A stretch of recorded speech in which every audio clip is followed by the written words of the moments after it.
नमस्कार दोस्तों, आपकी YouTube channel learn and relax GK में आप सबका स्वागत है। आई होप आप सब लोग काफ़ी अच्छे होंगे और मैं भी अच्छी हूँ। काफ़ी दिन बाद नया वीडियो आ रहा है, आप लोग वेट कर रहे होंगे मेरे फिफ्थ वीडियो का, बट सॉरी आप ऐसा नहीं होगा, सारी वीडियो कंटिन्यू ही रहेंगे। तो जैसे कि हमने पॉलिटी की 4th क्लास तक बात कर ली थी पिछली वीडियो में, अगर आप लोगों ने वो नहीं देखी तो प्लीज़ देख लें। तो आज हम क्लास 5th के बारे में बात करते हैं। तो चलिए स्टार्ट करते हैं अपने न्यू टॉपिक के बारे में। संविधान सभा की मांग, जैसे कि मैंने आपको बता दिया था पिछले वीडियो में कि संविधान सभा की मांग के बारे में हम बात करेंगे। तो संविधान सभा की मांग क्यों की गई थी, हम इसके बारे में जानते हैं। भारत में संविधान सभा के गठन का विचार वर्ष 1934 में पहली बार VN राव ने रखा था। राव भारत में वामपंथी आंदोलन के नेता थे। 1935 में भारतीय राष्ट्रीय कांग्रेस ने पहली बार भारत के संविधान के निर्माण के लिए आधिकारिक रूप से संविधान सभा के गठन की मांग की थी। 1938 में भारतीय राष्ट्रीय कांग्रेस की ओर से पंडित जवाहरलाल नेहरू ने घोषणा की कि स्वतंत्र भारत के संविधान का निर्माण वाइस मताधिकार के आधार पर चुनी गई संविधान सभा द्वारा किया जाएगा और इसमें कोई बाहरी हस्तक्षेप नहीं होगा। नेहरू की इस मांग को स्वीकार कर लिया। इसे 1940 अगस्त प्रस्ताव के नाम से जाना जाता है। आइए बात करते हैं। तो पहले हमें ऐसा कोई विचार नहीं था कि हमें संविधान की ज़रूरत पड़ेगी, बट जब हम स्वतंत्र हुए तो हमें उसके पहले एक थॉट आ गया था। ये स्वतंत्रता के बाद बनाया गया संविधान तैयार हुआ था, बट इसका थॉट कब आया था, विचार हमें आइडिया कब आया था कि हमारे पास एक संविधान सभा होना चाहिए। तो 1934 में ये किसके द्वारा विचार रखा गया था, तो VN राव द्वारा, जो कि वामपंथी आंदोलन के नेता थे। तो पूछा जाता है कि VN राव किस आंदोलन के नेतृत्व कर रहे थे, तो वामपंथी आंदोलन के। तो इसी तरह से इनका पहली बार विचार इन्हीं ने रखा। 1935 में भारतीय राष्ट्रीय कांग्रेस ने पहली बार भारत के संविधान के निर्माण के लिए आधिकारिक रूप से संविधान सभा के गठन की मांग की। दूसरा क्वेश्चन बनता है कि आधिकारिक रूप से कब मांग की गई थी कि हमें संविधान चाहिए अपने देश को चलाने के लिए, तो 1935 में ये क्वेश्चन बनता है। तो आप इसे नोट डाउन करते चलिए। 1938 में भारतीय राष्ट्रीय कांग्रेस की ओर से पंडित जवाहरलाल नेहरू ने घोषणा की थी कि स्वतंत्र भारत के संविधान का निर्माण वाइस मताधिकार के आधार पर चुना जाए।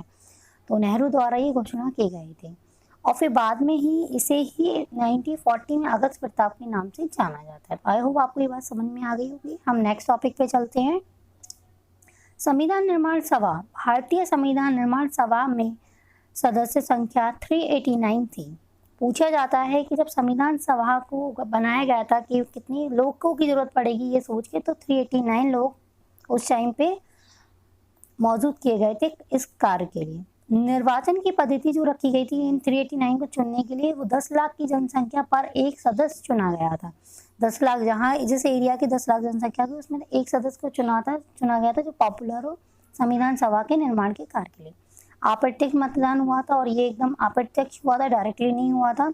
राज्य विधानसभा द्वारा प्रतिनिधि वाली मतदान समिति के आधार पर निर्वाचित पद्धति थी। जैसे कि राज्य विधानसभा में होता है, इसी तरह से इन लोगों को चुना गया था। तो आई होप आप लोगों को यहाँ तक समझ में आ गया होगा और आपको जो भी प्रॉब्लम हो कमेंट बॉक्स में बोल दीजिए, जो भी आपको लाइन या टॉपिक क्लियर ना हो। नेक्स्ट टॉपिक पे चलते हैं। संविधान निर्माण सभा के लिए बनाई गई समितियाँ।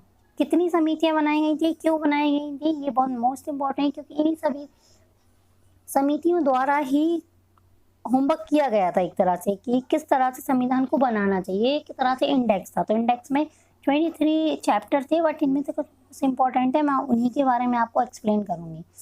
इनमें 7 सदस्य, एक ड्राफ्टिंग कमेटी थी जो 7 सदस्य की थी। इसके अध्यक्ष डॉक्टर भीमराव अंबेडकर थे। ये मोस्ट इम्पॉर्टेंट है, आप इसे नोट डाउन कीजिए। संघ संविधान समिति के अध्यक्ष जवाहरलाल नेहरू थे। संघ शक्ति समिति के अध्यक्ष जवाहरलाल नेहरू थे। तो आप ये नोट कीजिए। हम अगली समितियों की ओर चलते हैं। राज्य के लिए समिति जवाहरलाल नेहरू को अध्यक्ष बनाया गया था। प्रांतीय संविधान समिति के जो अध्यक्ष थे वो वल्लभ भाई पटेल थे। मौलिक अधिकार के लिए जो समिति के जो अध्यक्ष बनाए गए थे तो वो भी वल्लभ भाई पटेल थे। झंडा समिति के जो अध्यक्ष बनाए गए थे वो डॉक्टर राजेंद्र प्रसाद को बनाया गया था। आपको मैं एक समितियाँ क्लियर कर दूँ कि इन समितियों में जो भी चीज़ लिखी है, मौलिक अधिकार, झंडा समिति, इनको जो एक पैसिफिक इंसान को दिया गया था इनके एरिया को कवर करने के लिए। ओके, अब हम अगली समितियों पे चलते हैं। संविधान सलाहकार समिति जो थी वी एन राव द्वारा, संचालित समिति के अध्यक्ष जो थे डॉक्टर राजेंद्र प्रसाद थे, सुप्रीम कोर्ट समिति के दो अध्यक्ष थे वो वरदाचार्य थे, अल्पसंख्यक परामर्श समिति के दो अध्यक्ष थे वो सरदार वल्लभ भाई पटेल थे। तो इन एरिया में इन लोगों ने ही पैसिफिक चीज़ें निकाली कि क्या क्या ज़रूरी है, सुप्रीम कोर्ट में क्या क्या रूल्स होने चाहिए, अल्पसंख्यक परामर्श में क्या क्या रूल होने चाहिए, तो ये सब इन्हीं लोगों के द्वारा लाए गए थे।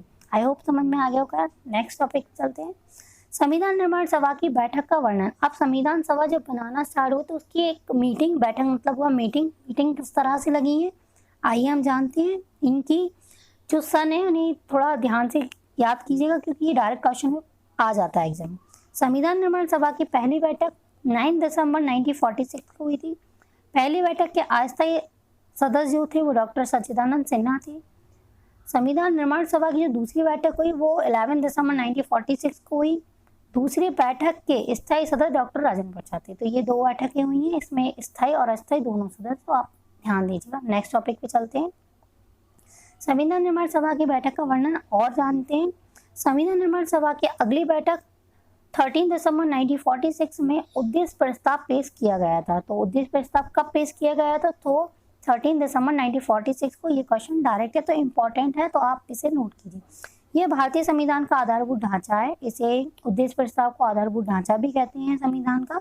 यह संविधान का परिचय है, इसे ही संविधान का परिचय भी कहा जाता है उद्देश्य प्रस्ताव को। यह जवाहरलाल नेहरू द्वारा लाया गया था। क्वेश्चन बनता है उद्देश्य प्रस्ताव किसके द्वारा लाया गया था? जवाहरलाल नेहरू द्वारा लाया गया था। परंतु बाद में यही संविधान की प्रस्तावना बनी। जो अभी आज हम प्रेजेंट में संविधान की प्रस्तावना, जिसे हम संविधान की हृदय या कुंजी कहते हैं, वो उद्देश्य प्रस्ताव को ही कहते हैं। आई होप आपको ये इंपॉर्टेंट पॉइंट नोट कर लेने चाहिए और याद रखिएगा। नेक्स्ट टॉपिक पे चलते हैं, संविधान निर्माण सभा की बैठक का वर्णन। तो और बैठकें हुई हैं उनके बारे में जानते हैं। संविधान निर्माण सभा की अंतिम बैठक, लास्ट बैठक कब हुई थी? तो 24 जनवरी 1950। तो पूछा जा सकता है कि लास्ट बैठक कब हुई थी? अंतिम बैठक।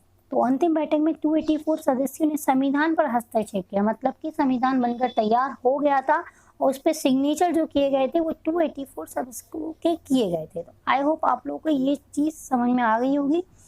हम लोग अब अगले टॉपिक की ओर चलते हैं। उसमें हम आपको बताते हैं संविधान निर्माण सभा के कार्य की क्या क्या कार्य थे। संविधान निर्माण सभा के संविधान का निर्माण करना, मोस्ट इम्पोर्टेंट काम ही था कि संविधान ही बनाना था इन लोगों को। राष्ट्रीय झंडे को अपनाया गया, राष्ट्रीय झंडे को अपनाया कि हमारे देश का एक पर्टिकुलर एक झंडा होगा जिससे हमारे देश की पहचान होगी। वो 24 जुलाई 1946 को अपनाया गया था। राष्ट्रीय गीत को अपनाया गया 24 जुलाई 1950 को। राष्ट्रीय गान को अपनाया गया 24 जनवरी 1950 को। राजेंद्र प्रसाद को भारत का पहला राष्ट्रपति घोषित किया गया 24 जनवरी 1950। ये इंपॉर्टेंट काम थे। तो आई होप आप लोगों को सारे टॉपिक अच्छे से समझ आ गए होंगे। अब हम बात करने जा रहे हैं कि हम नेक्स्ट टॉपिक में क्या पढ़ेंगे नेक्स्ट वीडियो में। तो भारतीय संविधान का वर्णन, भारतीय संविधान का जो भी अब वर्णन है कि इन लोगों ने क्या क्या बनाया है, क्या क्या डाला है, वो सबके बारे में पढ़ेंगे।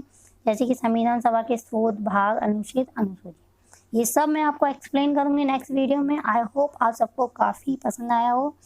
तो प्लीज़ लाइक कीजिए, शेयर कीजिए और जिन्हें सब्सक्राइब नहीं किया वो भी।